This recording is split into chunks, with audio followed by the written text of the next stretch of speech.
So I came prepared for today's episode. You did some research? But I also brought my beverages. I've got some Coca-Cola. Oh, that's some corn. All right. I also have some mellow corn. Oh, that is corn. Straight corn whiskey. It is. That's actually all I got beverage-wise. I've got water besides that. No corn in that, I don't think. Not yet. I'm sure we'll find a way to put some in it. Listeners who don't know, mellow corn is really good. In my opinion, it makes a better Jack and Coke than Jack Daniels. Blasphemous, but I'll allow it. Thank you. It also has a really cute/ugly label. Yeah, it's like retro looking. Yes. I dig it. I love it. Okay, so yeah, we're talking about corn today. Corn. Everyone's favorite topic. Everyone's... You usually ask what's your favorite subject in school? Science, math. If they're a kiss up, they'll tell you history. This, from my perspective, as a history teacher. But that's true. Rarely do they say corn. Well, I mean, it could be its own subject. There's a lot to it. So let me give some background on how this episode came to be and why we're doing it, stuff like that. My husband started reading a book called The Omnivore's Dilemma by Michael Pollan. We were already pretty big Michael Pollan fans. We loved Cooked. I think both of us listened to the audiobook of that and watched the show. He's a very famous food thought leader, if that makes sense. And so yeah, Kyle started reading this and he was like, "Babe, you gotta read this. And finally he figured out how to get to me, which was, maybe you could do an episode of the podcast on it." And I was like, damn it, okay. That was very subversive of him. It was super good strat because it worked. First off, it's one of my favorite books I've read in a while. It's really good. And it did prove to be pretty good fodder for the podcast. So what we're going to do, it's not going to be a straight book report. I took the bulk of the research from the book, but we're going to split it into two parts. The overall thesis of the book is exploring our food system. The title comes from the idea that humans can eat, both plants and meat, being an omnivore.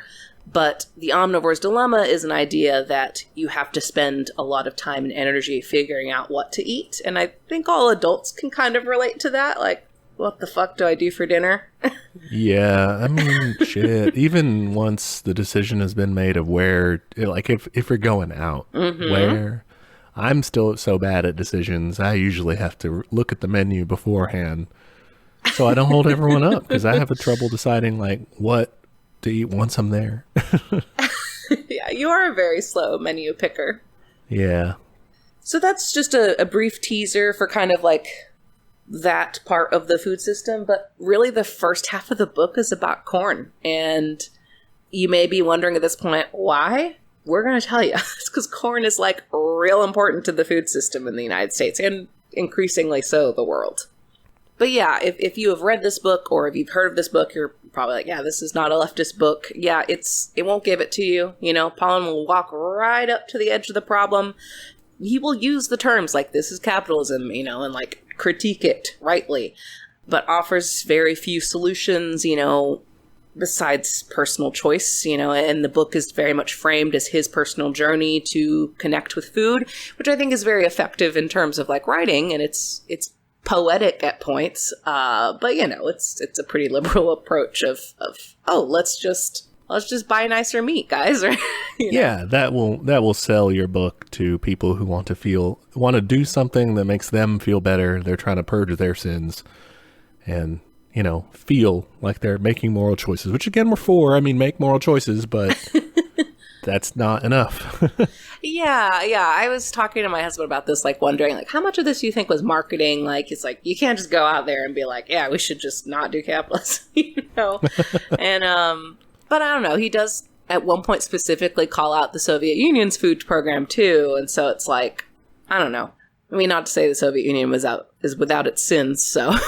Well, sure, yeah. So we also have one additional source for this, and that's one that you actually engaged with, which is the documentary King Corn. Do you want to tell the listeners about that a little? Sure, yeah. King Corn followed the journey of the two documentary makers. I forgot their names. I'm always I prefer a detached documentary, so I kind of tune out to the personal stories a little bit. Oh, yeah, me too. They're boring, too. But there were these two guys, and they like wanted to find out more about corn, so they planted an acre of corn out in Iowa and just kind of learn about the corn industry. And this was back in 2007, I want to say. Yeah, it was pretty early, so it was, I think, kind of news to everybody, you know? Yeah, it looks a little dated in that sense, you know, but it was cool. It talked a lot about the different origins of like our food industry and stuff. I feel like it was a good primer. You're probably going to get more in depth on it, like with the research and stuff from the actual book. But this was a good, like, hey, I didn't read the book, but I watched the movie substitute. I agree. Yeah, I think it's a really good like introduction to a lot of these ideas. I think for me, because I am a very visual person, it was really impactful to see like how much physical corn there was piled up mountains, there. Yeah. Yeah, that was pretty wild. And also, you know, Michael Pollan is in the documentary, so I was like, oh, okay, cool. Yeah, seal of approval. First off, we're going to do some corn science. Corn is a weird plant. That's the first thing you need to know. It's a little genetic freak. Yeah, I think I saw this in the King Corn documentary that corn now was like selected for, you know, they changed it from its original like kind of more balanced food that was more like, you know, proteins or whatever else. It had this all kind of mix of stuff, was more, you know, I guess healthy or balanced or what you want to call it versus modern day corn. I don't know. I thought that was interesting because, you know, people like to say, oh, these immigrants with their, you know, bad, unhealthy native food that's poor and just, you know, fatty or whatnot. It's like, no, dude, like theirs was actually a good crop. Yeah, I mean, we've bred the fuck out of it. Like, corn is a very genetically susceptible plant, if you want to think about it. Pollan kind of writes it like, you know, who domesticated who? Because, like, corn has been domesticated and, like, is everywhere now. So it's like, it's done a really good job of creating a relationship with humans, you know? Yeah. So it's kind of interesting to see that, like, I would say symbiotic, but, like, we're also being harmed by it kind of relationship. Yeah, like, so we originally molded it to our purposes, but now we're sort of, like, bent over to its, like, design. We're doing everything we can to eat all this corn, so Yeah. it's doing really well for itself. But even back before we kind of industrialized corn and made it completely uniform and things like that, its original kind of mutation that caused it to be so strange happened way back in the day. It originates from a grass in central Mexico. What happened is there was kind of a freak mutation in its genes where the stalk, like the tassel, which is the male organ part of the plant, ended up being really far away from the female part of the plant, you know, like a few feet down, which is the kernels. Okay. Normally, in a typical plant, those things are pretty close. Like if you think of a normal flower diagram you study in school, like the, stamen and the pollen is very close to like the rest of the plant. So it can easily be fertilized. Corn is a little weirdo. And basically what has to happen is somebody, essentially some human, has to make the pollen go down to the husk where there are like little silks sticking out of it, if you've seen like fresh corn, and each of those silks is attached to a kernel, which is the seed. But because it's so far away, they need help to do that. Plus, if you ever actually just like stick that corn cob in the ground with all the husk and everything, like it'll just die. Like it'll suffocate itself to death because it can't break out of the husk. It's very rare to actually grow it in the husk. You have to shuck it. And like, that's not a thing most animals can do. Like, that's really a human ass thing to do. So corn figured out, like, I'm going to hang with this guy because they can do this for me. And, the indigenous people in Mexico and throughout the Americas, as it spread, like, they did it. And they started selecting for corn that they liked. Corn is also weird in another way, and that's in its kind of natural efficiency. Plants, whenever they do photosynthesis, they have to collect carbon, right? And they have to open what's called a stoma. And this book, like, really graphically describes that. he says something like, imagine if you lost a little blood every time you opened your mouth to eat. No thanks. And that's how stomas are, because they lose water when they open that, but they have to so they can get carbon. Okay. Gross. Yeah, it is. That's literally what I wrote in my notes. It's gross. But corn is more efficient whenever it does that because it's less picky about the different types of carbon it collects, like isotope-wise. It's like, I don't care, like, just give me it. And basically, it gets an extra carbon molecule in the process. And this is why it's often referred to as a C4 plant, because of, like, the kind of carbon it takes in. So, one, this makes it a much more efficient plant. It can survive on less water than other plants. It can survive in all kinds of climates, all kinds of soil. Like, it's just, like, really good at growing. And, important for our purposes, scientists can use this C4 molecule to track down how much corn-based carbon is in your body. Okay. So, in the documentary, when they're, like, tracking, like, doing the hair test, that's what they were doing? Exactly, yeah. So, because you may be like, guys, I don't eat that much corn.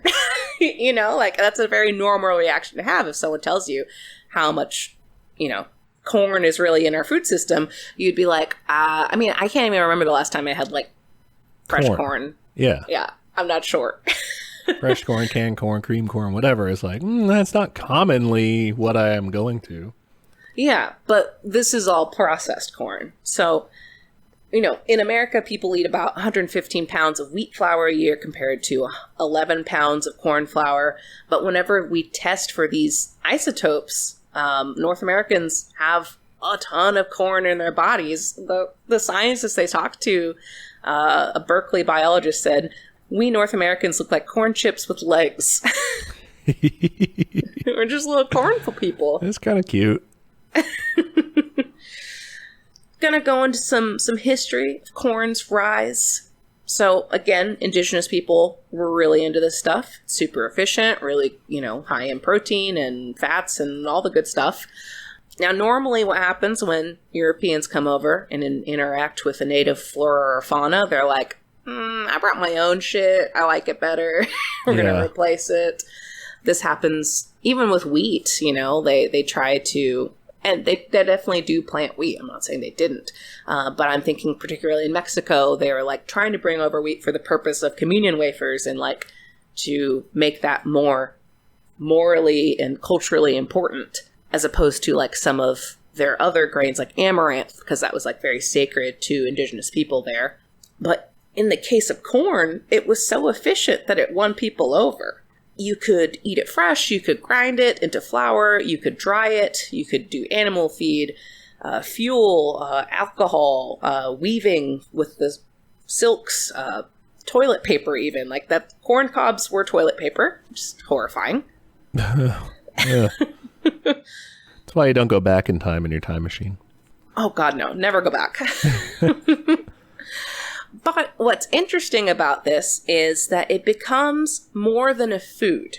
It becomes a commodity.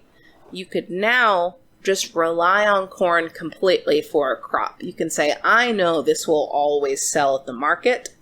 And in fact, you could start kind of almost treating it like a currency.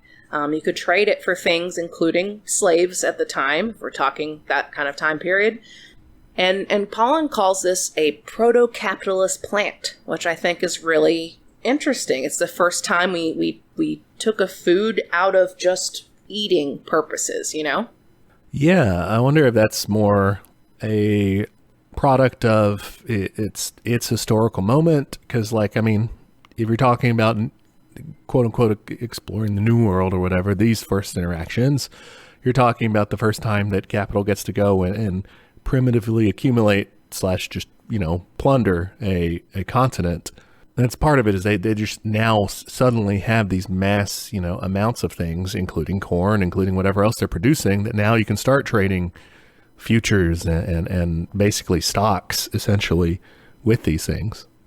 Yeah, because it was so like portable and also didn't go bad easily. Like it just became this really easy method. And then like when the rail system took off, it was right there, ready to go, easily poured into train cars, things like that. So like it was just kind of ready made for this capitalist system. Yeah. So we're going to jump forward a little bit to the early 1880s, kind of frontier times. Because corn continued to be so popular, you had people just growing and growing and growing. The price collapsed. So they decided to turn the excess corn into whiskey, which was even more valuable. It was portable, shelf-stable, could be used as an anesthetic. So the things to do with your excess corn at that time was either turn it into pork or turn it into a whiskey. And oh boy, did we turn it into a lot of whiskey, because according to this book, a typical American drank, do you want to guess how much whiskey a day in the early 19th century? Oh, those guys were... I'm going to say, typical American, you got to count for men and women and children. I'm going to say half a liter. I don't know my system well enough to... That's more, I think. What did they say? A pint. 1 pint? Okay, that's still a lot. 1 pint, 2 liter.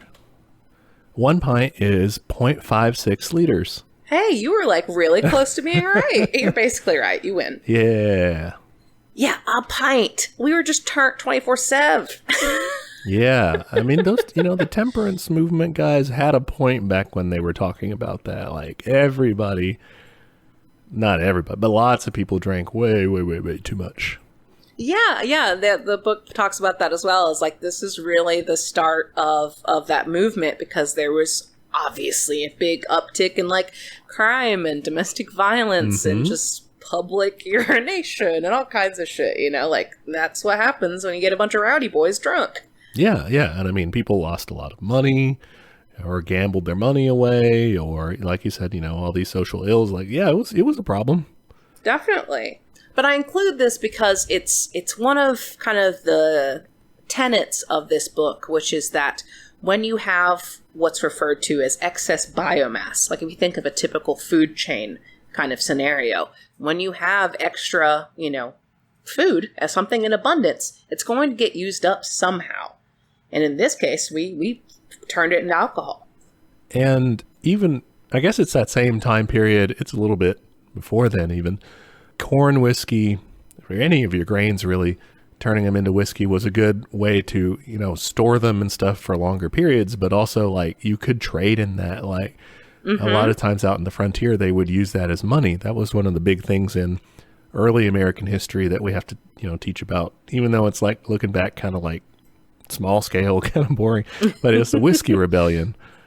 Oh yeah. That was about like taxing those frontier farmers, taxing their corn whiskey most of the time, and making them pay in actual gold and stuff. And they're like, well, fuck, we don't have any gold. Like, we don't have farmers. that.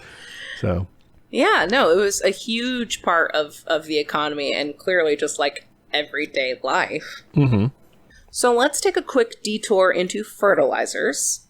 We're going to talk about shit. Nice. We usually do. Hell yeah. We do. Well, this is actually a more sophisticated version of fertilizer, which was figured out in 1840 by Baron Justus von Liebig. And he figured out how to break fertility down into crucial elements. So nitrogen, phosphorus, and potassium, shortened as NPK. If you think about this time period, it kind of makes sense. Like, this is when we're breaking things down into what became kind of the field of nutrition and chemistry and all that stuff. We were all about, like, how does this work? So we can, one, understand it, but two, also, like, sell it. Okay. All right. And here's the thing. This NPK stuff does work. Plants will grow. He was studying soil and he figured out these are the base components, right? But this is a really reductionist way to approach this process. It basically turns nature into like a simple machine instead of like what it is, which is a very holistic organism. If you think back in school about like the food web and like the nitrogen cycle, the water cycle, like there's a lot, So it's really reductive just to say like, all right, let's just take these 3 things and put it on your plant and like, we fixed it, True. It ignores the soil, the breakdown of organic matter over time, bacteria, fungi, earthworms, all that stuff that makes up what's called the humus of the soil. Which is bad, I think. Maybe? It is. Okay. has bad Confirmed consequences other than just sounding like mean. It sounds mean, but science-wise, it's also not good. It's also not good. Plants grown in synthetically fertilized soil are shown to be less nutritious and more vulnerable to diseases and pests. It's bad for your soil. And, they even did basically a taste test on it. It's a scientific version of a taste test. I can't remember the name of it right now, but it's it measures the amount of natural sweetness in a fruit or vegetable, and found that the ones grown with real ass dirt are tastier. Okay. But to me, this also points to a larger problem within science of reducing things to inputs and outputs. Think of the medical field. We're treating just symptoms. We're treating diseases. We're not doing preventative stuff. I also think of this as kind of the Tesla mindset or the Elon Musk mindset of what if we had a transportation system and it's a tunnel and it's really efficient. It's guys, we have trains. We don't need to do that. It's a lot of bending over backwards for a silver bullet solution instead of looking at the whole problem. Right. Which isn't to say that we shouldn't be trying to, I don't say master the forces of nature, but understand it all and and use. No, science. Definitely. I don't want to be anti-science or anything. Yeah. And we can even, I think it's a good thing to figure out how all these things work and use them to better feed people and stuff, but in a complete way that sustainably does that, or does that in a way that doesn't put a torch to the place to burn your house down to keep you warm for a night is the analogy. Yeah, definitely. And let's go to the next example of fertilizer, because I think this one is a really clear example of the good and evil of technology. Okay. Okay. So we're going to jump ahead to the 1940s, and we're going to talk about nitrates. I know precious little about nitrates. Okay, great. So do you remember the nitrogen cycle from school?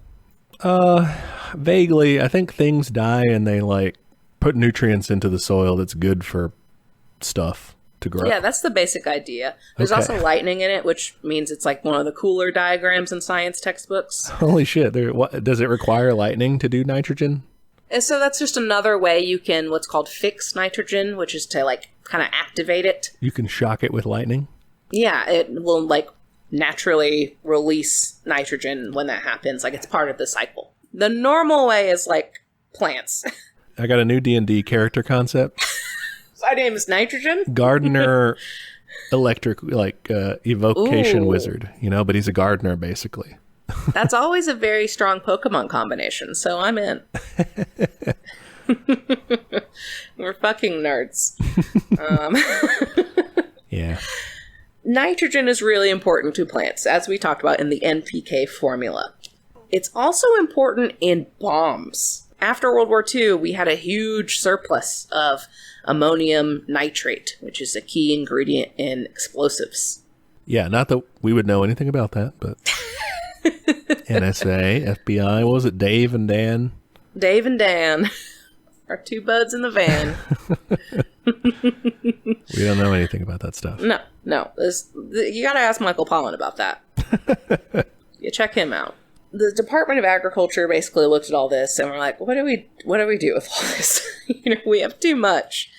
At one point, they thought about spreading it on the forests, which I'm like, wow, that would have been pretty wild. But instead, they decided to use it on the farmland. Now, normally, the way you rotate your crops, you switch out corn with something like legumes because they will naturally restore the nitrogen in the soil. You also can use manure from your animals. Well, with synthetic fertilizers, you could get your nitrogen artificially. And so the reason they were able to access all of this artificial fertilizer is because of a guy named Fritz Haber. And he invented a way to fix nitrogen artificially and is often credited with keeping everyone from starving. Whoa, okay. This massively increases our food and population capacity. It's estimated that 2/5 of humans would not be alive without this breakthrough. Damn, okay. So he's kind of like the Green Revolution before it was a thing, Because that was a big thing in like the 50s and 60s, right? Or something was like we massively increase our food production. Like this is a pre-version of that. Kind of, because it doesn't all go great for this guy. Well, yeah, I've heard of this dude in terms of World War One and chemical warfare. So yeah, so that was his kind of first thing on his resume, was being a scientist for Germany in World War One. What happened was Britain cut off their nitrogen supply in Chile, and so he's like, well, fuck, we got to figure this out. And so he figured out how to do synthetic, obviously using that for like chemical warfare and things that were later used in like Hitler's concentration camps. This guy did some bad stuff. His wife even like killed herself because she was also a scientist and she like could not handle it. She was like, fuck this. You know? Yeah, well, people put your work to bad use. Yeah. But this nitrogen fixing process in terms of food, really increased our capacity, but it definitely has its drawbacks too. Maybe not as like, obviously devastating as, chemical warfare, but still pretty bad because, one, it requires a huge amount of energy, usually from fossil fuel. But two, it starts this whole process of artificially fertilizing your crops, which ends up being really bad for a lot of different things, namely pollution. Farmers will often apply extra fertilizer to ensure a high yield or just to like pad it a little bit more, just like desperate for more yield. This results in runoff, which causes algae blooms and hypoxic zones in the ocean. It causes acid rain, greenhouse gases, just an unclean water table. In Des Moines, they have something called blue baby alerts, which warn against giving children tap water because it will cut off oxygen to the brain. Wow. Yeah. That's pretty dystopic. It really is. Like, geez. And And they call it blue baby alert. baby alerts. Yeah. It's a pretty grim name. Wow. Okay. Yeah, and so it's something that definitely, I don't know, it's interesting because it was such an obvious good when it first happened. Like, holy shit, like China's not going to starve, like all this kind of stuff. Yeah. But also has detrimental effects. Yeah, and it seems like it seems like this sort of a discovery, this sort of a breakthrough is good or can be put to good use if you continue to build off of it and say, okay, how can we make this better? When you see like the negative consequences start to happen, you have to be like, okay, well, we got to figure this part out next, right? Like you can't just, and the problem with capitalism is it just stops to say, it doesn't think about those things. It's thinking about profit, and it's not thinking about social consequences, environmental consequences. Those are things to put off on other people. Yeah, that is, I think, the major sin of our food system is that it is only focused on one metric. If you think about when you go grocery shopping, in most stores, unless you're going to like an organic kind of store, the main draw is price. That's all they care about is, eggs for, 99 cents, whatever. And that's how the whole thing is propped up. It is just based on yield and efficiency and price, and that's it. That is the only quality we care about, to the detriment of basically every other standard. Yeah, that was something that I got from the documentary too, when they interviewed a guy we'll probably talk about later, Earl Butz. He was the U.S. Secretary of Agriculture, I think, under Nixon. Just the worst. Well, I found how he was characterizing things as sympathetic in a way. Obviously, we're talking about now how incomplete that view is. But when you take, from his point of view, it's like, look, we're able to pay so much less of our income in terms of food. Like he was just, like you said, thinking of just that metric of like, we're making food cheaper for people, and obviously it's also sort of cynical. Like he's saying that means they'll buy more food from our corporations. I don't want to say that this guy's like a saint, but as far as policymakers go in a capitalist system, you can see why they would be like, oh, that's good. Like our people spend less of their money on that. We can get them to buy more Cadillacs or whatever. Yeah. And I understand this kind of mindset. I mean, the Soviet Union did this too. Like, you want yield. I get it. Like, you don't want hungry people. That's a fucking scary thing to have. But I think you have to be conscious of all the other factors is the thing. And capitalism does not allow for that. There is one way to be good at it, and that is profit. Yep. Another example of this kind of perversion of natural forces for the god of yield. The mad scientist route. Yes, is what's called hybrid seeds. And if you are more familiar with this term, maybe, would be GMO. In the 20th century, American corn breeders learned how to effectively make a mule out of corn by inbreeding strains with each other. Now you may be wondering, why the fuck would you do this? It's so you can sell seeds. Because otherwise you could just fertilize your own corn indefinitely. Okay, I thought they had to do this like really complicated. I thought something like Monsanto made like the death gene or the, you know, the kills your crop gene where it like works once but it doesn't work, you know, it can't be fertilized again. But that was actually really early on that they did that? No, they started it in the 20th century, but they continued it and like, yeah, made it a lot more complicated. I mean, now they're making ones that can resist their brand of fertilizer so that you can spray it all the fuck over. But like if you bought a different seed, it wouldn't work with that fertilizer. So it would kill your plants. Oh, nice. It's like a little package deal. So you have to buy like the same line of products, basically. Dude, that's... Let's start. That's capitalism. So yeah, now they could basically sell patented seeds. And to me, this is a great example of how capitalism will take something that works perfectly, like, you know, a plant growing naturally, and then disrupt it to create an artificial need in the marketplace. Yeah, that's wild. Yeah, pretty ridiculous. Okay, we're going to go back a little. I know we're kind of jumping around in time. Doing my best here. We're going to go to the 1930s and the New Deal. Heck yeah, we like this, right? Yeah, we do. This is one of the high points, I think. Well, it starts out with a bummer because in 1933, the price of corn falls to zero. Free corn. Free corn, everybody. Which is not what they were doing, though. No, it is not. So what ends up happening is normally you have a supply and demand kind of economic situation, right? That's capitalism. But with food, it kind of falls outside of that because there's only so much you can eat. Like, people can't eat past a certain amount as much as I try. Thought it was all you can eat.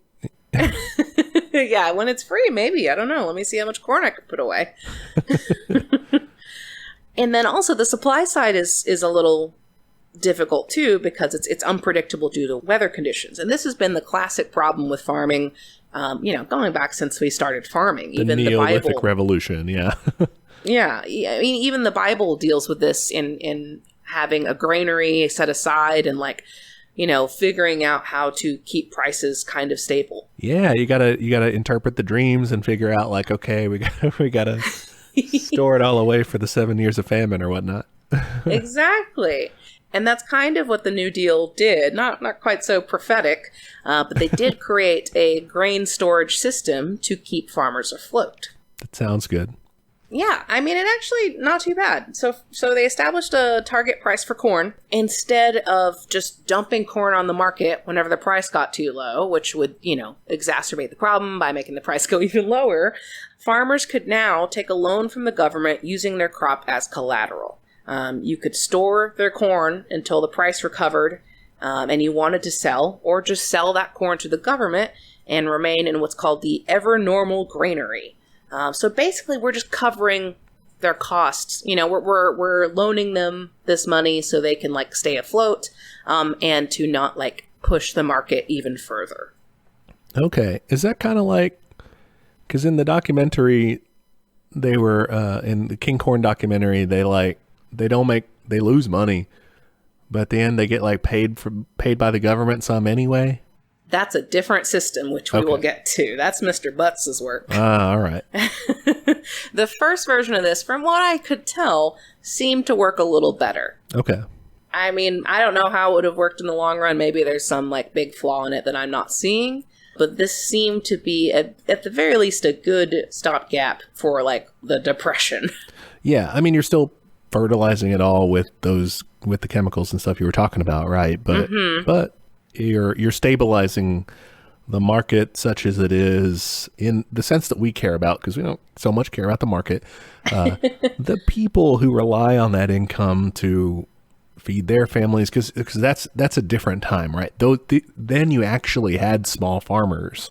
Exactly. And so, you do need to be sympathetic to people like that. They're working class back then.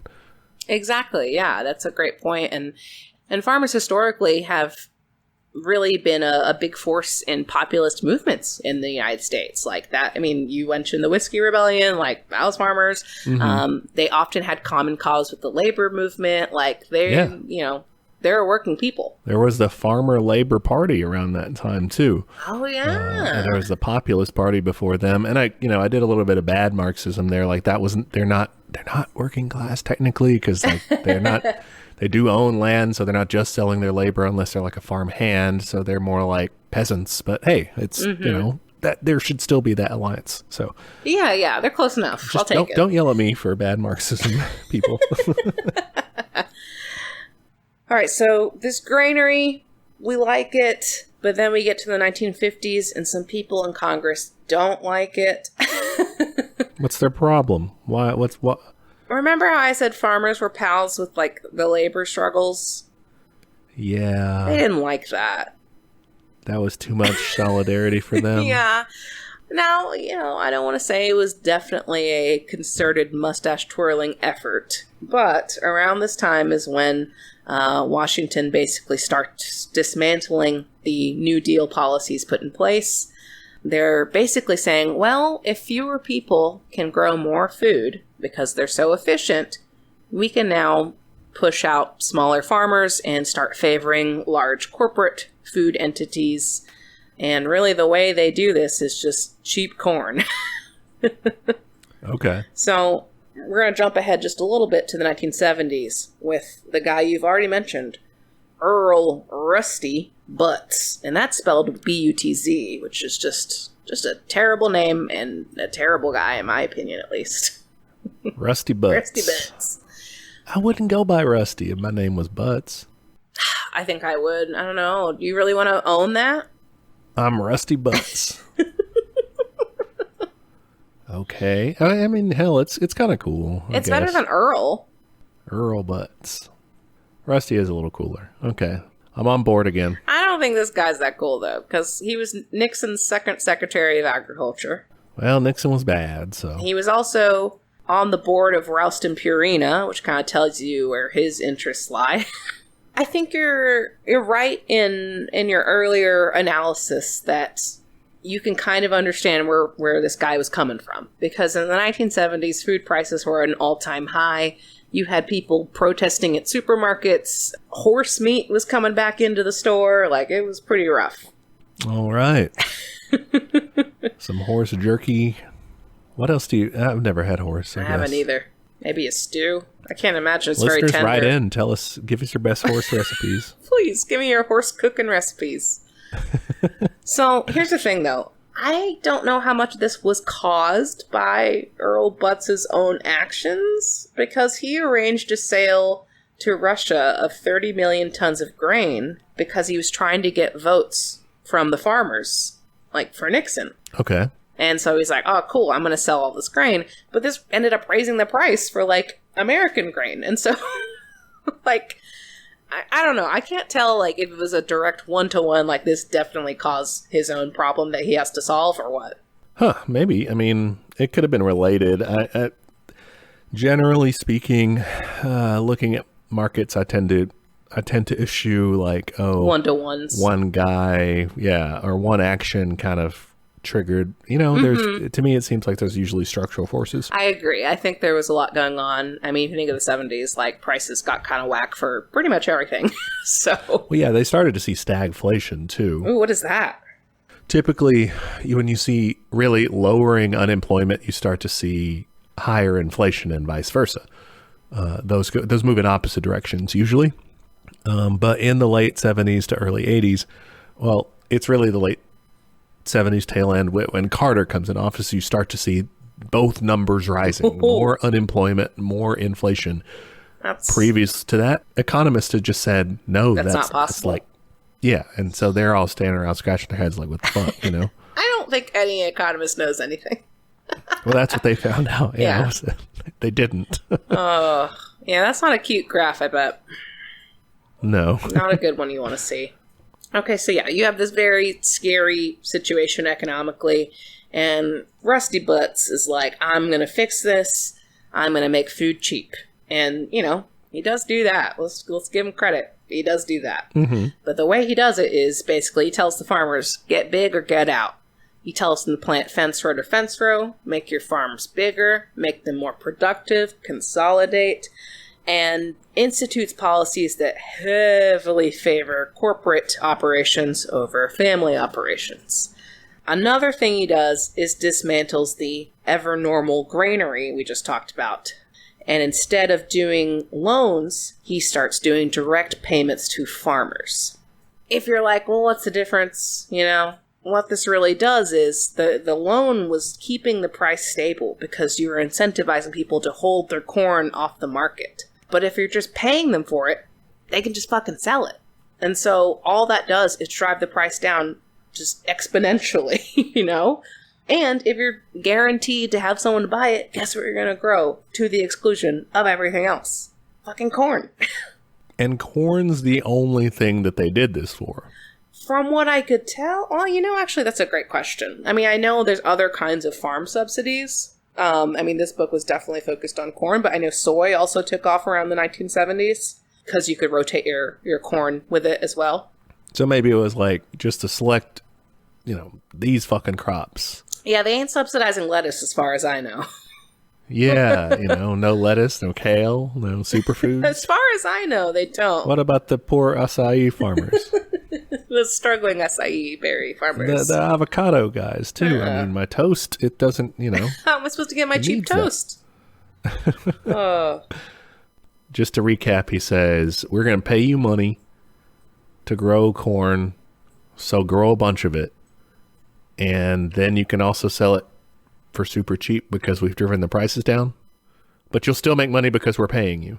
Well, you'll make less money because the price is getting driven down. So yeah, but you will make money because we are paying you. So that's why you would do it? Yeah, I mean, basically. It became a sure bet. It became like, it's almost like a feedback loop, you know, of, well, the price is lower, so I have to plant more. And that is also going to make the price go lower. Yeah, there was this interesting scene, I think it was at the end or near the end of the King Corn documentary where, you know, they get their payment from the government. I think they lose money, but like this other guy was like, yeah, man, like everybody would always lose all the money if we didn't get that government payment. And there, I think the other guy's operations were at the scale to where they, you know, netted some money versus these guys with their little acre. They, you know, they didn't make money. But if you were, like you said, get big or go home, you know, you had to be up to a scale, to be able to make any money off of it. And that's really who benefits from these policies. And it's in the 1980s that Cargill and Archer Daniels Midland, these huge agricultural businesses, they are starting to pal around with Congress and have a hand in these policies. And, oh boy, they make out like a bandit. Mm-hmm. But yeah, it is this really vicious system that, because it's the most efficient crop that they can grow, that's what people are going to do. You have farmers who are in debt trying to buy new equipment and the latest seeds and fertilizers just so they can get a little more yield. So they talk to a corn farmer in this book, George Naylor. He's funny, like he just like shits on the New York Times a lot, so I like him. But he has this quote that I thought was interesting. He says, "The free market has never worked in agriculture and it never will. The economics of a family farm are very different than a firm's. When prices fall, the firm can lay off people, idle factories, and make fewer widgets. Eventually, the market finds a new balance between supply and demand. But the demand for food isn't elastic. People don't eat more just because food is cheap." Yeah, I mean, sometimes. Yeah, you can eat a little more. Well, we'll talk about that too. That's what you were saying about. That sort of relates to the ever normal granary, right? It's like there's a little bit of inelasticity. Like you will have all these crops either there or not based on natural forces. You will have a certain demand based on how many people there are, and not too much more or less than that, because they're just humans with like intake valves, basically. Yeah, exactly. And the natural population growth, normally that would exactly trend with how much profit you would make in the food industry. Well, the food industry isn't okay with a 1% growth. They're going to do whatever the fuck they can to make that bigger. Yeah, because their goal isn't how do we feed everyone That's just not efficiently. Like, yeah, they're to make money.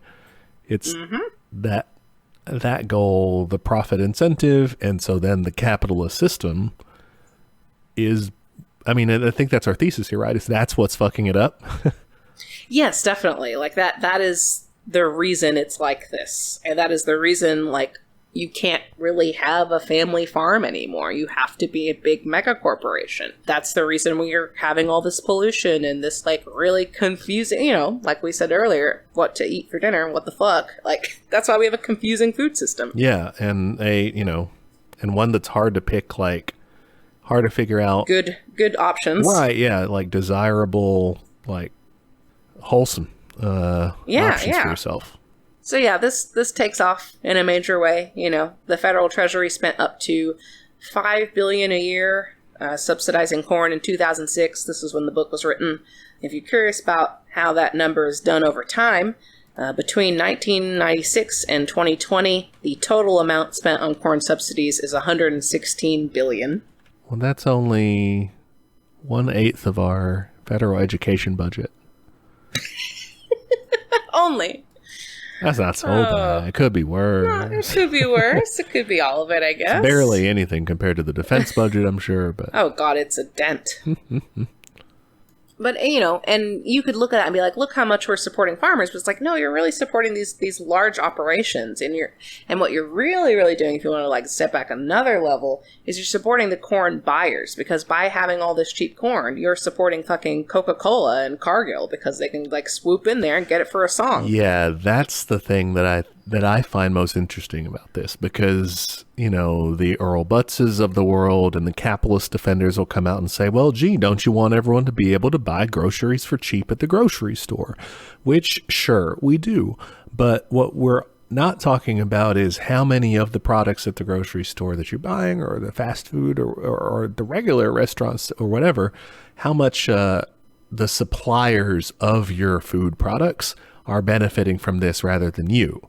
Like, they're going to charge you however much they can and get away with it. Like, that's what they're going to charge completely, you. Yeah. And their goal is to get corn syrup and to get, corn additives for their meats and all that as cheaply as possible, and then still sell you expensive products to pocket that extra difference. Like that, that's what they're, that's who you're cheering on when you're cheering on low corn prices and stuff like that. Exactly. It is not just a regular farmer. It is not just a person at the supermarket. It is these giant companies that are benefiting. Mm-hmm. Let's talk a little bit about those farmers, though, and kind of how this whole shift really affects their life. Because if you think about what we think about as a classic farm, your horses, your cows, your pigs, whatever, all of this used to be able to feed your family and feed, the local economy, your neighbors. It also was, like, good for your farm itself. You could, like, really build upon your farm. Yeah, man. You go around, you break up rocks, you cut down trees. You find a mermaid pendant and ask Elliot to marry you. Yeah, and you just kind of go around also and give gifts to people. It was, farming to me seems like a nice life. Gift taking takes a lot of the day. A surprising amount of farming is giving gifts to people. Dude, in Stardew Valley, I spend a stupid amount of time just fishing and stuff. Me too. I love the mines. It's so soothing. Yeah, I'm barely a farmer in that game. Anyway. Oh, yeah. Anyway. But these farmers were actually farming. Yeah, and, the iconic, like, pillar of the community type is what you're saying. Yeah, definitely. But as corn becomes the only crop in town, because it's the only thing you can rely on, it just takes over. We talked about fence row to fence row. This gets rid of hedges. So you have huge wind erosion now. Yeah. That was a New Deal thing, right? Like the windbreaks and stuff. They had the CCC and New Deal programs go in and teach farmers and actually go in and plant these big windbreaks and stuff out in the Dust Bowl. Oh, that's right. The soil conservation stuff that was in the 1930s. Yeah. But, come 1950s and 1970s, that goes away like, because who needs that? You were being pressured to expand. Yeah. Okay. Can't afford windbreaks anymore. Yeah. I mean, the topsoil in Iowa has already been reduced by half due to wind and erosion. Holy shit. Since when? Like what? Let me see. They're interviewing that same farmer, George Naylor, I like him. He says, only the New York Times would be dumb enough to print that. So good. I think that a lot when reading stuff in the Times. Same. Especially when it's a particularly hard crossword. Oh, I hate that. Oh, last Sunday was just rude. There were so many old people questions. I just couldn't do it. That's what the listeners come here to hear. How do we play Stardew Valley, and what are our crossword preferences? Okay, let's see. Yeah, it looks like it's from 1919, which is when George Naylor's grandfather bought the farm. They estimate the topsoil to be about 4 feet, and it's down to 2 feet in 2006. So almost 100 years. Knock it in half. Okay, all right. I wonder how they'll be able to do with 1 foot of topsoil. And you got to imagine you do an exponential or something. Time. Yeah, like 50 years, Yeah, it can't be great. Because they don't fucking care. Like, if it gets bad enough, they're already designed for... They're already thinking, like, yeah, sure, we're going to, fuck this place completely over. They're already talking about, like, how can we, build a colony ship and build a greenhouse on Mars and do some other fucking ridiculous capital-intensive project to bleed some other celestial body dry, Or even, closer to home, they're already looking at other countries on, like, where we get a lot of our food from other countries already. But True. It's going to start being corn, I'm sure. Yeah, and because that's been in the news lately, right, with Ukraine and, like, the grain supplies and stuff there. That, just fucking do some more imperialism and take over another place, and there we go. So also, technology changes the farm. As you get the tractor, you don't need horses, which means you don't need to grow oats. As you get artificial fertilizer, you don't really need manure, so you don't kind of need a lot of animals. Plus, we start feeding corn to cows and pigs for meat, and so you can't compete with those, and so you stop growing those, you stop taking care of those anyway. You stop keeping them. So as the corn yields increase, which they do, like, farmers are insanely productive now. An average Iowa farm of corn and soybeans grows enough to feed 129 Americans, which really makes these people like the most productive humans on Earth. Yeah, that's super wild. Back in the day, when we were talking about the Whiskey Rebellion times and everything, it's something like 93 or something like that % of Americans are living in the country, are engaged in agriculture. And it's something like 2% or something like that now? I have that number somewhere. Give me a second. I'm sorry. Did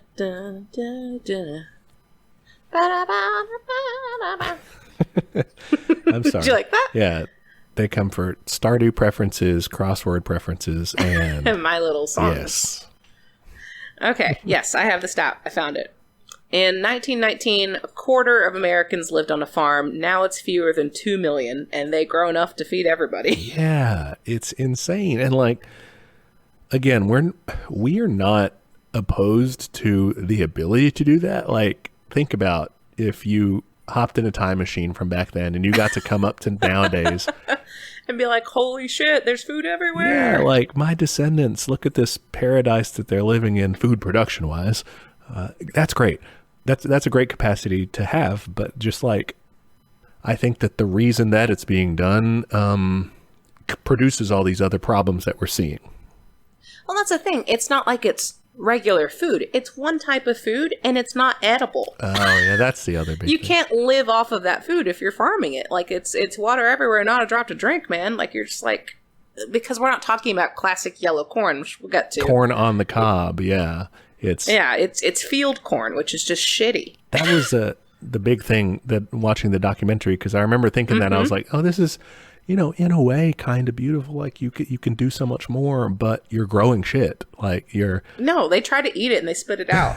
yeah, and that's the part that is the corrupt, but like the maladaptive, like it's the deformed part of it is that all this like ability to produce is channeled so poorly, so inefficiently, because what does that have to go into? It has to go into corn syrup and animal feed, like, and it's like that's the least efficient way to use that.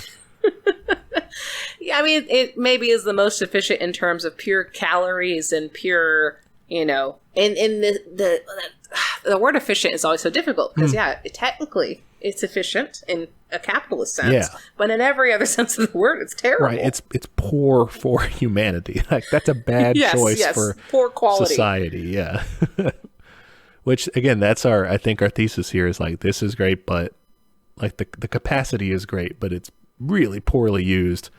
It's poorly planned out, because that's another thing that stood out to me throughout this whole thing is that we've been talking a lot so far about government policy driving this. And people like to complain, you Marxists, you anarcho-communists even, you want to plan things out. And you want to have society like planning things and central planning and all this. It's not going to work. We like currently basically centrally plan our economy. Oh yeah, but we just do it so we can pay our friends more. Yeah, like it's just it's a kleptocracy right now. It's centrally planned to make a few suits more money. If we centrally planned to make like a good food system for everyone, we would have a better outcome. Yeah, because that's the thing. Like I'm thinking about like that quiz we took last week on production versus the environment, and that is set up as a binary in that sense, and it doesn't have to be. Right. It is currently, and that has historically been a huge issue with any kind of socialist project, is answering the food question, answering the efficiency question, all that stuff, and like there has to be a way to do that and also like account for bigger issues For real. or other issues. Yeah. Mm-hmm. So yeah, basically, family farm gets destroyed. There it goes. Say goodbye. Yeah, and they're buying into all the hybrid seeds, the fertilizers, all that stuff. At one point, George Naylor is like, "I don't see why I should." He doesn't buy the hybrid seeds, and he says, "I fail to see why I should launder money from Monsanto," which is great. Good fucking point, man. I love him. And to me, this really rang familiar. It reminded me of Open Veins, because what you end up having is these farmers who are so desperate to produce yield because they're the ones growing the raw materials. But the people who are really profiting are the ones who are taking that raw material and turning it into something else for more money. Yeah. You're just producing something cheaply to let someone else basically rob you of it, And the government's giving you enough money to come back around next year, basically. Yeah, they're keeping you alive, but just barely. Yeah. All right, so let's talk about that corn that isn't edible, which is number 2 field corn. So when you get the railroad, we figure out, well, instead of just hauling things in burlap sacks with the farm logo printed on it, it makes a lot more sense to dump it all in the same cart. Yeah, okay. And to ensure quality, the Chicago Board of Trustees institutes this grading system. And it basically is responsible for saying any number 2 corn is as good as the next, so you don't have to care where it comes from.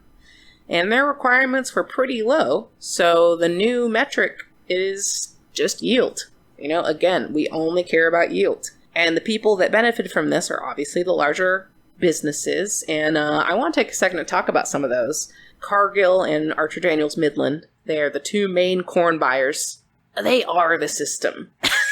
Like they do everything. It's a monopoly.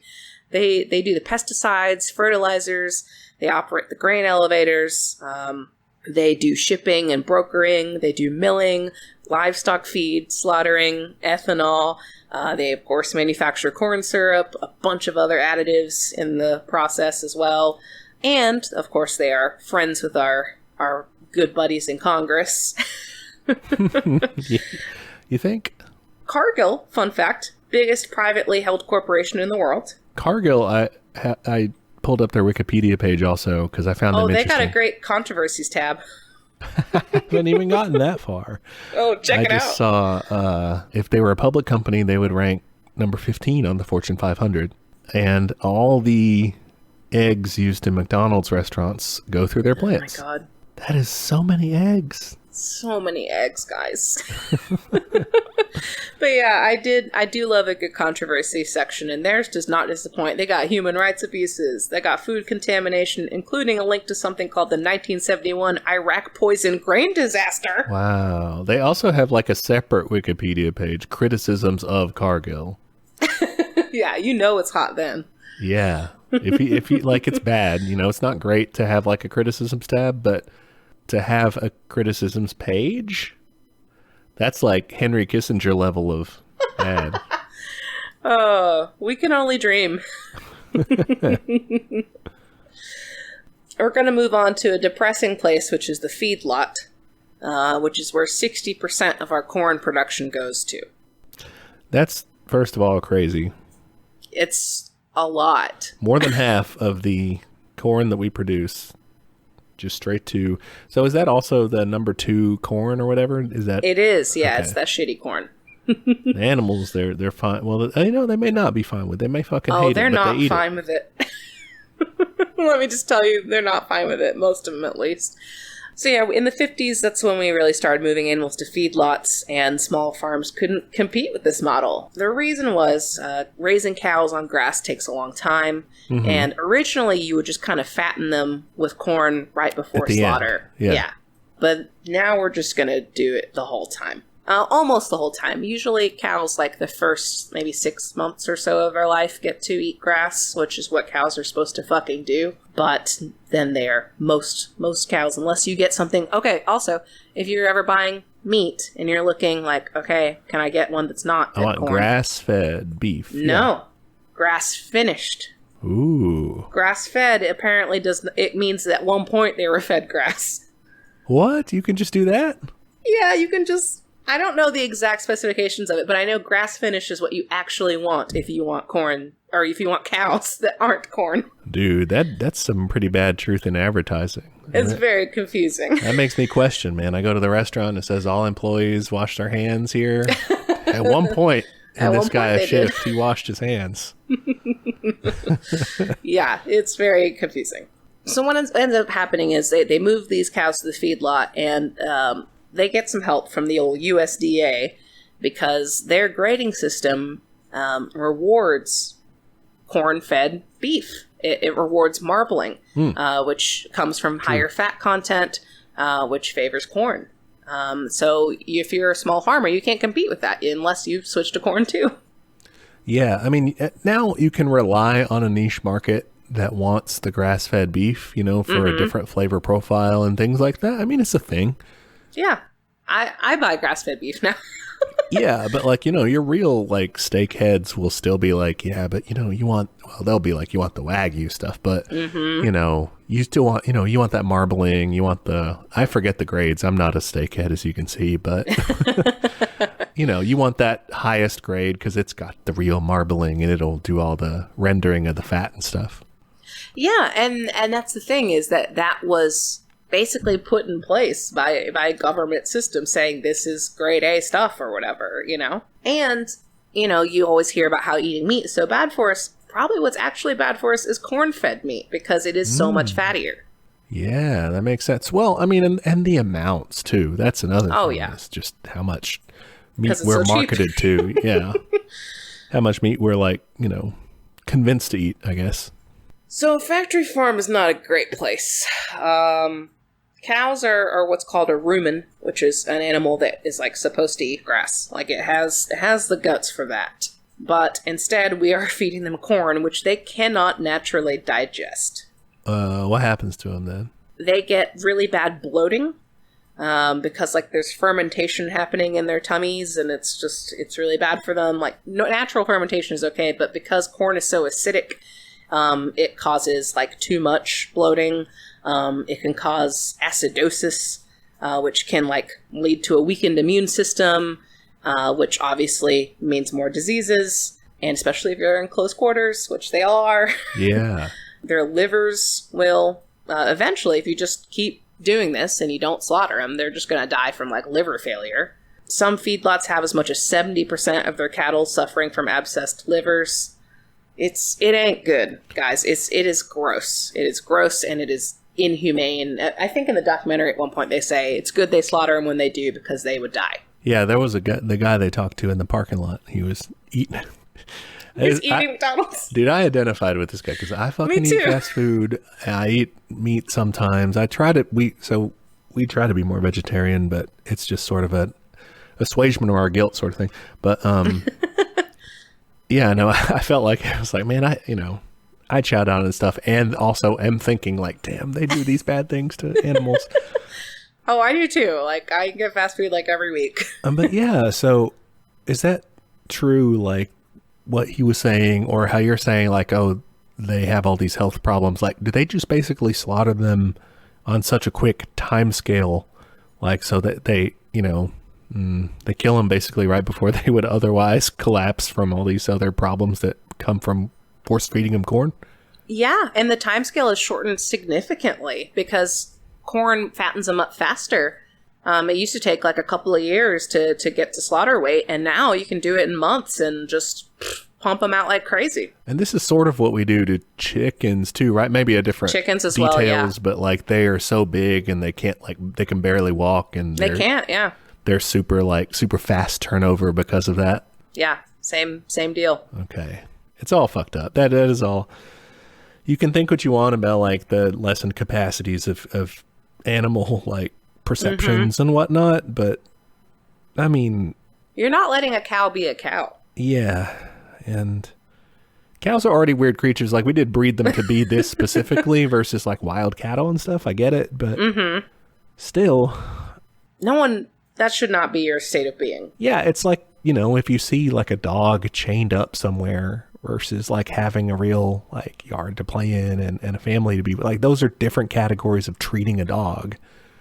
Like, one you should do versus one you shouldn't. Like, and that's kind of how I feel about this, is like, even if you see them as like a step down from you and whatnot, that's fine, but like, you still shouldn't treat them that way. Yeah. I mean, like, it's horror show level stuff. Like, to clear up the gases in their stomachs, they'll shove a fucking tube down their throat.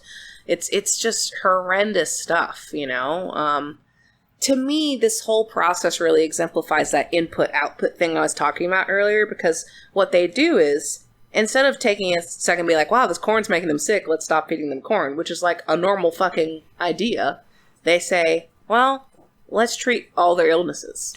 Right, yeah, because to be honest, like, in animal medicine in general, you do have to, like, do things that are, like, unnatural, because you have to treat problems that came up, and that's fine. But yeah, if it's a problem that you caused and continue to cause, you stab somebody, like, I don't know what happened. Right. There's a difference. I mean, when, you mentioned, we were talking about the granary and the Bible stuff and whatever, it's a difference to be like, oh yeah, I'm sorry for sinning or whatever, fully with the intent to go do it again. That's a different thing than like saying, oh, I'm going to quit, and actually trying to change things, even if you fail. Like, here it's just like, oh yeah, hey, let's fix this problem and continue to do this thing. Yeah, it's like you're creating more problems for yourself. And this one, it's like a fucking Rubicon of problems, because so you're feeding them corn. That's the main problem. 2, they're really crowded. That's another problem, because they're going to get sick easier. And instead of like, stepping back and be like, maybe we don't do these things, you instead pump them full of antibiotics. You give them even more supplements to fatten them up even faster. Often other cow parts, which is not good, because that's how you get mad cow disease. Whoa, they probably like have some sort of regulation on that, right? They do. You can still do beef tallow. Wait, I'm sorry. You can feed them beef tallow, like rendered? You can still feed them beef tallow, as far as I know, but you can't do just regular parts anymore. I think it's only limited to that. Damn, dude. You can't eat human bones anymore, but you can eat human rendered fat. But what sucks is there's no regulations for other species. So, like, you can feed like cow parts to chickens, and you can feed chicken parts to cows, and so like the shit's still in there. You know, I mean, like that's asking for trouble. True. This is just It's grim. gross, guys. I'm sorry if you eat meat. Yeah, we're going to get into kind of the ethics of meat eating and stuff in part 2 and all that, just because it's a pretty big topic. But in the meantime, let's learn more gross facts about cows and corn.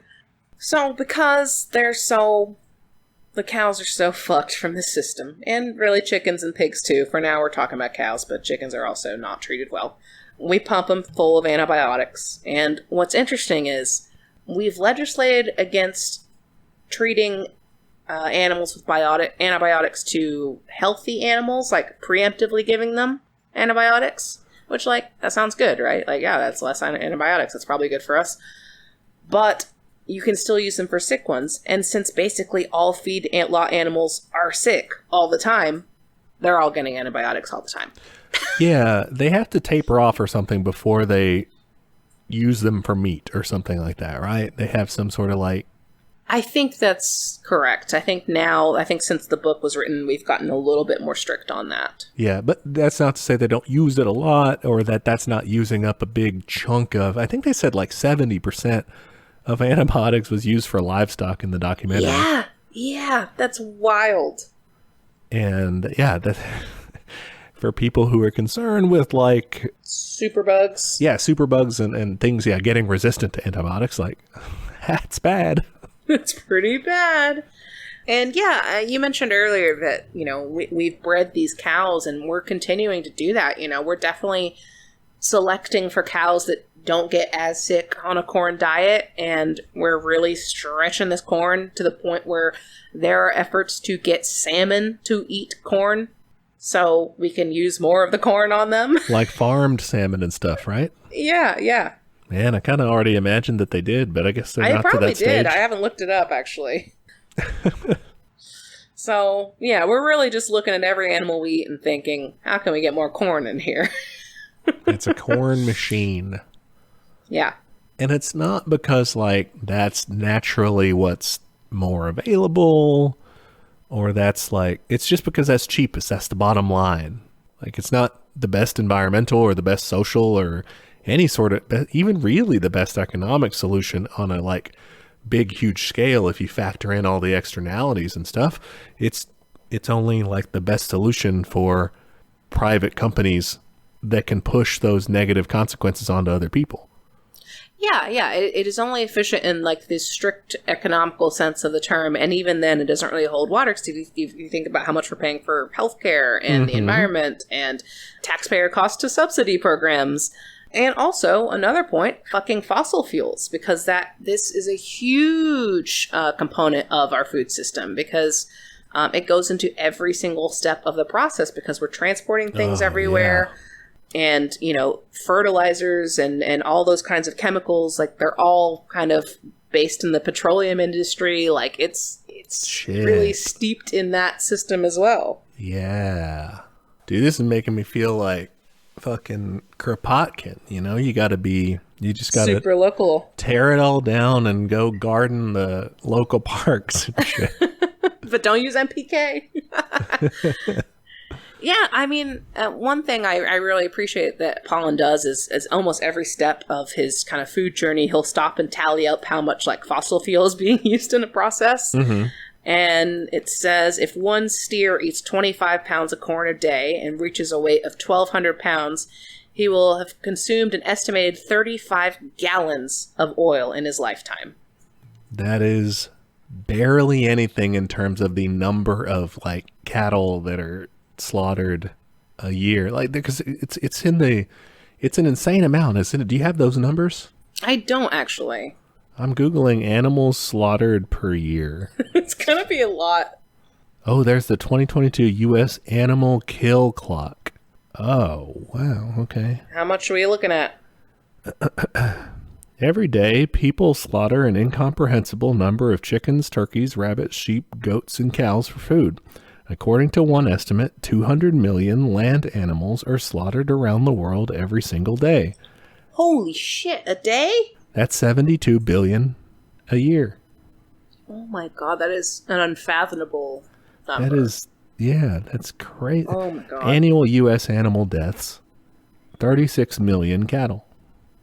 So think about the gallons of oil going into into the production of that. The animal's just sitting there doing it, but it's the humans carting around the fertilizer and the corn, like you were saying, and all this pesticides, stuff. tractors, all of it. And then the animal to slaughter, the slaughter portion to the freezing, whatever, and then truck that to wherever you got to truck it to, and all that. Oh, and remember how I said cows spend part of their life eating grass? That's often a different farming operation. So you ship the cows to a feedlot to finish.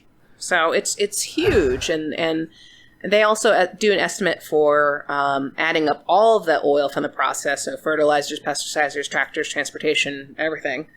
Every bushel of industrial corn requires between half to a third of a gallon of oil to grow it. Which is 50 gallons of oil per acre. And that's on the low end of the estimate. To round out those animals, because I know I just mentioned cattle. Yeah. Pigs, 124 million a year. Jesus. Chickens, 8 billion. Yeah, we eat a lot of chicken. I mean, they're smaller, but yeah. Yeah. Crazy. That's nuts. Another thing that I think is interesting in this book is... like, he often returns to, like, a natural food web or food chain being traditionally sun-based. The sun grows the grass, the animals eat the grass, we eat the animals, right? Lion King. What about the animal? Yeah. But because we have supplanted all of this now, we've threw corn in the mix. We are, instead of, like, you still get sun energy going into corn and corn going into animals, like, sure, you still have that. But because you're spending so much fossil fuels on all of this system, you're really spending way more energy for way fewer calories. In a normal sun-based system, you get 2 calories of food energy per 1 calorie of solar energy, which is like a pretty good fucking deal. But in a fossil fuel system, you're looking at 10 calories of fossil fuel energy to produce 1 calorie of processed food. Whoa. All right.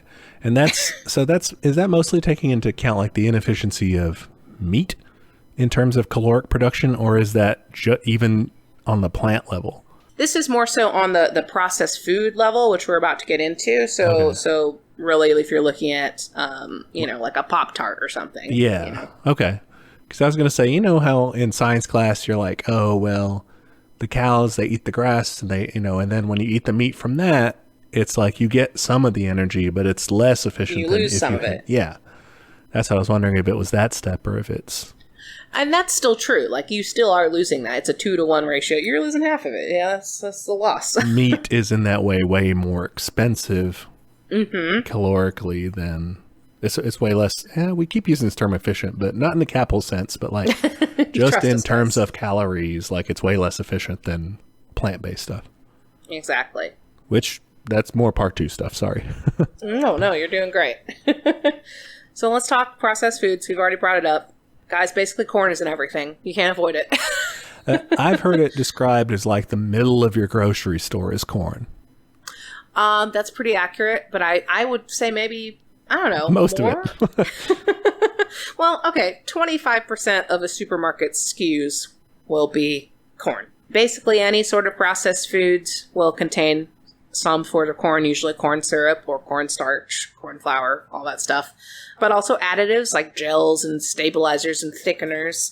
You also have it in a lot of non-food items, cosmetics, diapers, trash bags, charcoal briquettes, even in produce, vegetable wax used to keep things like zucchinis nice and shiny. Huh.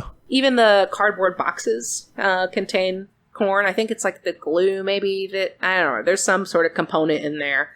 Construction, fiberglass, linoleum, adhesives, wallboard compound, just, it's everywhere. Damn, we're living in a corn world. Living in a corn world.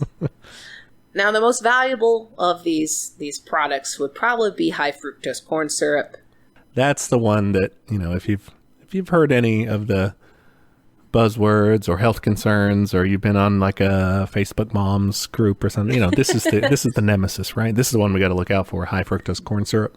Definitely. It is sweeter than sugar. You know, it's in like fucking ketchup and like ridiculous things that doesn't need to be in, you know? Yeah, it was pretty good in this soda, I gotta say. I mean, yeah, I like a soda, don't get me wrong. I'll still fuck with it. But yeah, to me, this exemplifies the idea of that excess biomass having to go somewhere. In our case, it's sugar. Yeah. Food becomes this supply-driven business of what do we fucking do with all this corn? And manufacturers are the ones really making out like a bandit here, because instead of having to be a farmer and be susceptible to weather and over and underproduction and like all the rising debt and all that shit, they can just take that raw product. They can easily substitute items out because their ingredients are so processed down to like chemical level that if that day cotton oil happens to be cheaper than corn oil, they can just swap it out. So they're taking none of the risk. Yeah.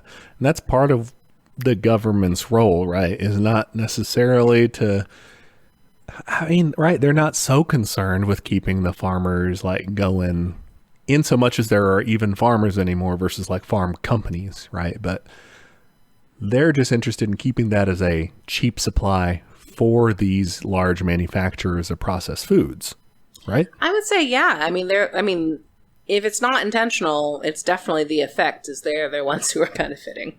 I think it's pretty intentional though, because they, like we said, they're best buds with Congress. They play golf together. Yeah.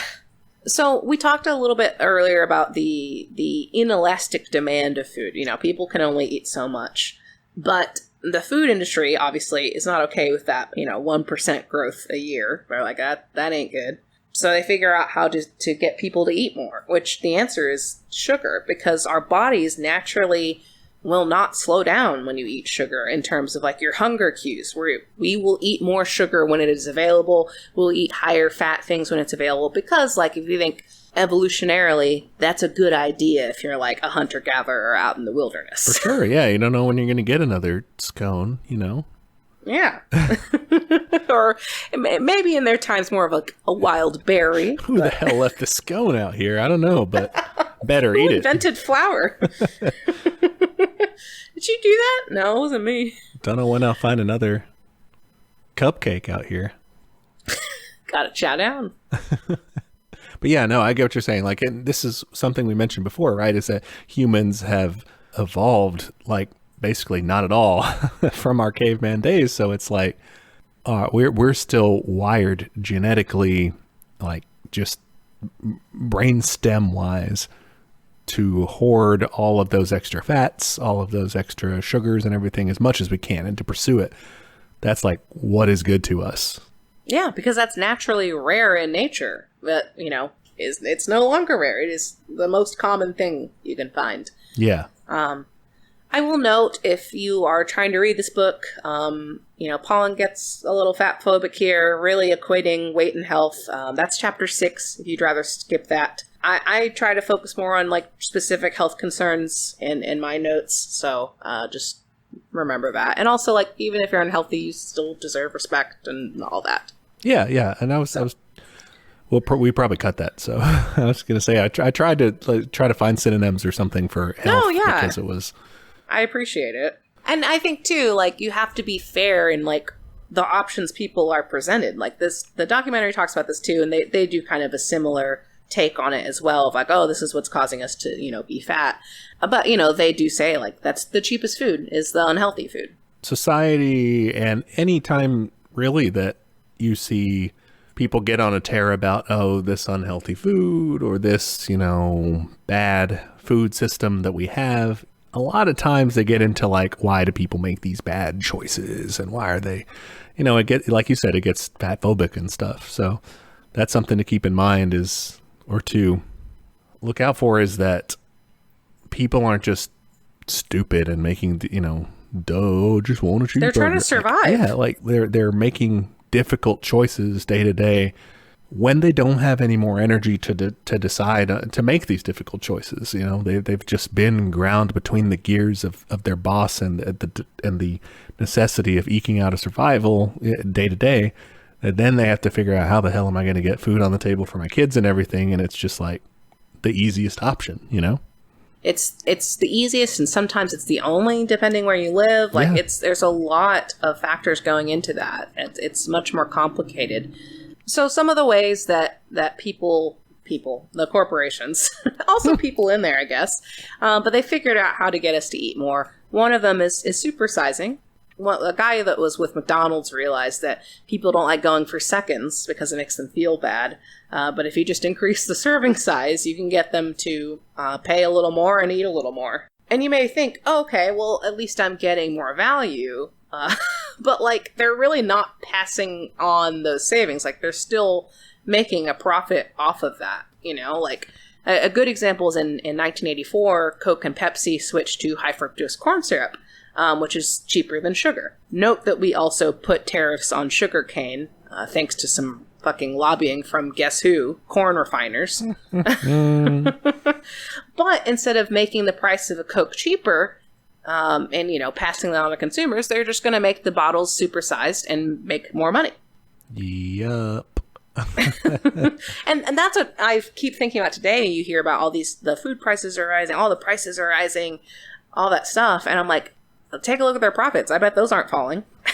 Oh, yeah. They're not even just breaking even. They're increasing by a lot.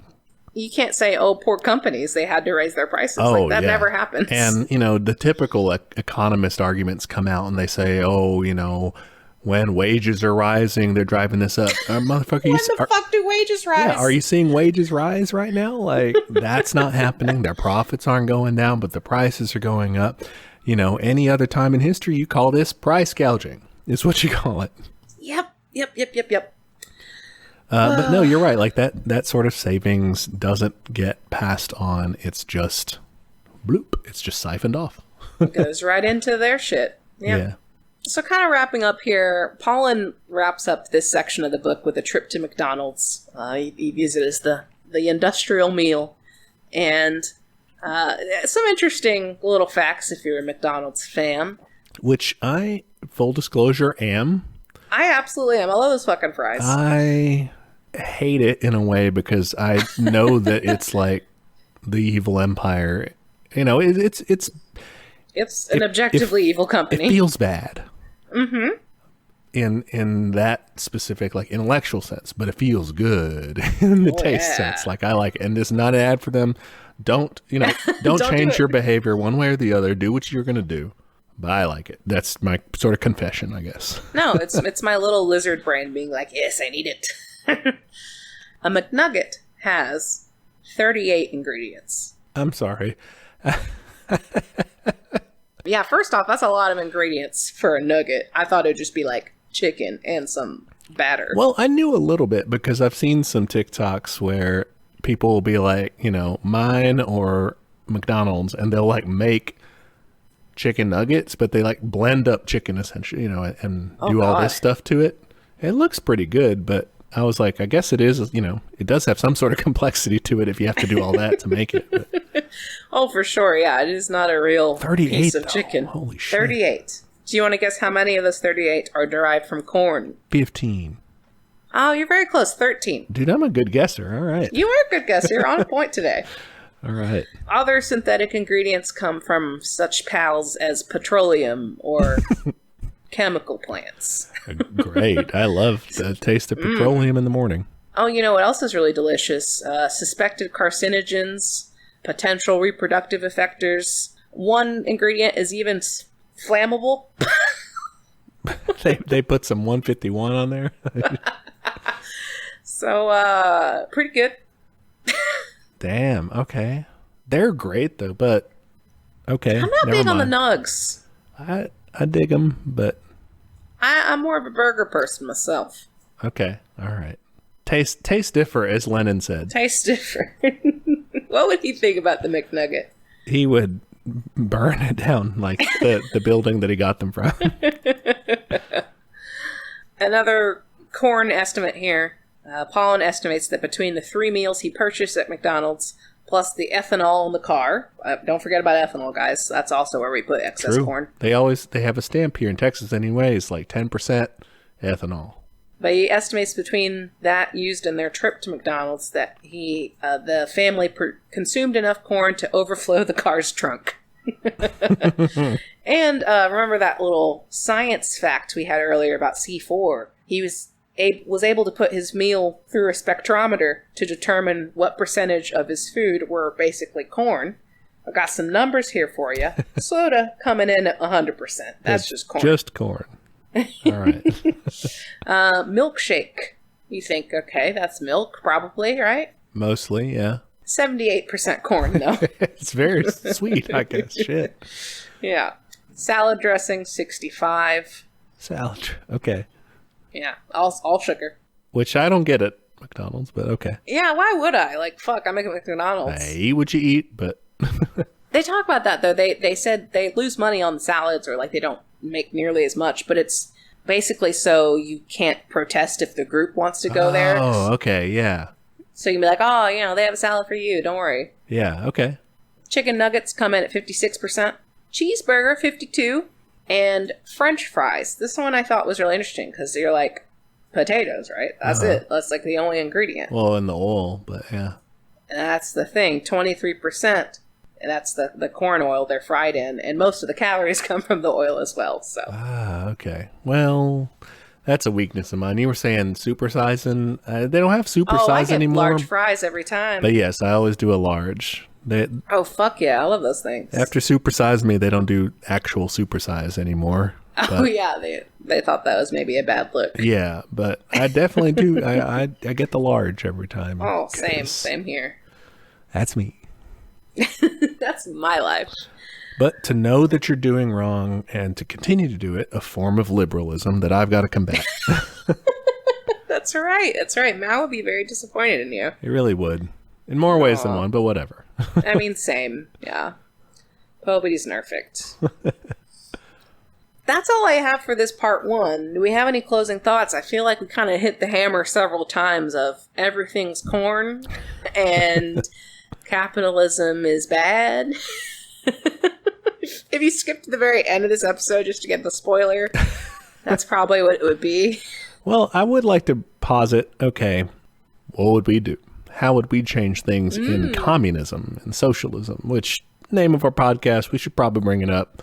Yeah. A little bit of communism here. What aspects of this would we change? What aspects of this would we keep? That sort of thing. That's a great question. I think part 2 is going to answer some of it, but not completely. But for now, based on this kind of stuff, I would say I think we need to focus more on like a holistic food system that takes into account the environment, that takes into account biodiversity, that takes into account health. Like it needs, like, fucking tear it all down. It's really bad. I've definitely felt like that for parts of it, for sure. Like, just hearing the grotesquities we're inflicting on animals and everything. Yeah, that is, abominable. We gotta, eradicate that. Day one, get rid of that. We gotta, put our bodies to the fences and take that out. Like, no.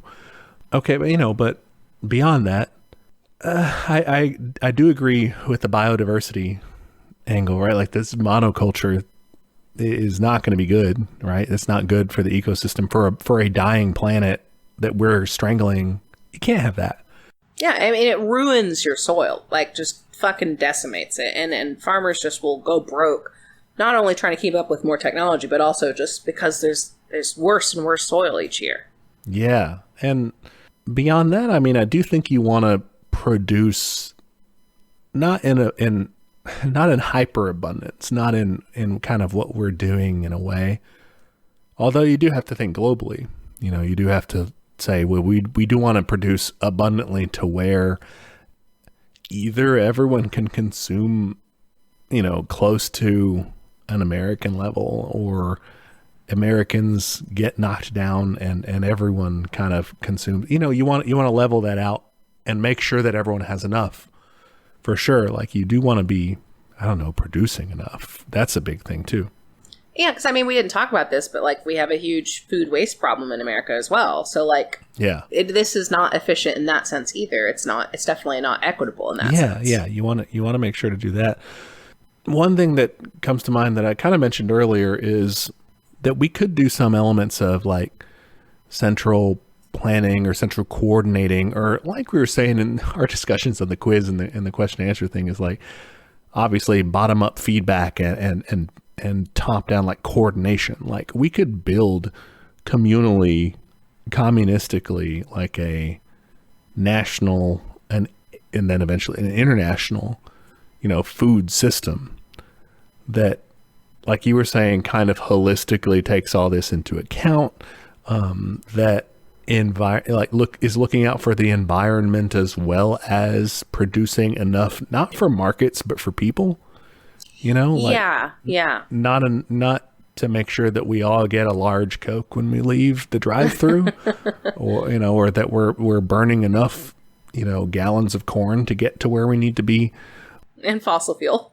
Yeah. Like, a system that produces enough for people and produces like a clean environment and, animals that get to humanely live out their lives and stuff. There have to be, like you said, more goals than just output, than just sheer volume. Yeah. I think that's really the crux of this issue is whenever you take something and reduce it to only caring about yield, like the detrimental effects of that are just devastating it ends up not being cheaper, Yeah. To, wrangle a little bit more of our brand into it. What is not super helpful is just like it is sort of helpful to be like, holy shit, how many millions of this chickens are killed and all this? Like that's kind of like eye opening and stuff, or to see like the percentages of all this. And that's great. But like what to do about it? What to do about it is not kind of, as Paulin says, change your habits, right? Or visit McDonald's less often or what have you. Like that's fine. That can make you feel better, and that can have that's not going to have a systemic, but that can have a personal effect. Yeah. But what can really change things? What can bring about this system that we're talking about of like actually building a food system for human needs and for the planet's needs more broadly is coordinated action. Depending on your stripe, is revolutionary action or reformist action, what have you, but action in a socialist direction, whether that's through unions or through revolutionary movements or through just social mutual aid. Yeah. There's a lot of different ways, and like we've said a lot of times, we're on board for literally whatever. I'm down. I'm there. Yeah, like don't be sexist, don't be racist, and we're on board. Yeah, pretty low bar. So that's what you've got to actually come at it as, because if you're coming at it from anything less than, you're going to get co-opted into a suit that looks a lot like Cargill's and a lot like whatever the hell other company was, Archer Daniels. Midland. You're going to look a lot like those guys pretty quick, because they're going to lobby you in right into their circle, and you're going to be, printing your like nonprofit, NGO ads that say, here's, this is what the negative effects of consuming pork are, but you're still going to be playing their game. Yes.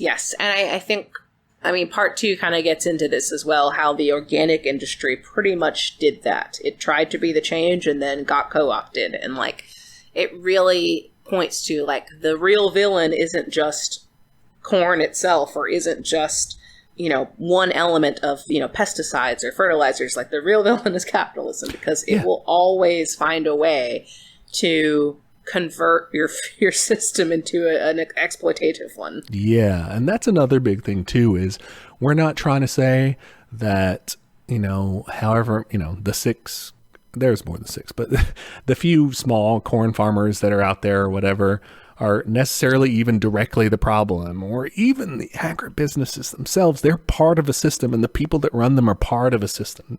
That system is the thing.